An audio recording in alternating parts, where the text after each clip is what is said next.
boot and shoe leather lotion from Cadillac. So it basically conditions and cleans the leather at the same time. Now I've already gone over the canvas with some alcohol-free baby wipes. Didn't really seem to get up a lot of dirt from the canvas, but I did go over with on the leather as well, and it's already dried. And I did pick up some grime on the leather, especially from the handles, which look to be a bit dry now, so they really need a good conditioning. But I did get a bit of surface dirt out of the handles already. Okay, so very simple process. We're just going to slather this on. Let's go on the back because it's nice and easily visual.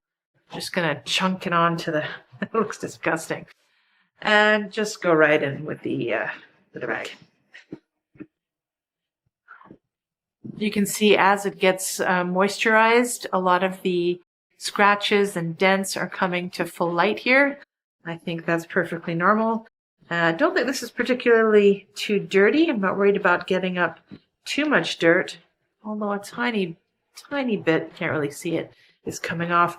But what I'm more concerned about is just moisturizing this leather. So I'm really going to go in a little generous with the cream. Oops.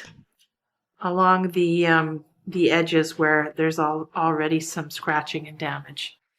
All right, so that's it. Not very exciting, but I'm going to, I might have to go over 2 times. I'm going to go over especially on the dry areas where it's cracked more than once to get it well hydrated before I eventually start dyeing it.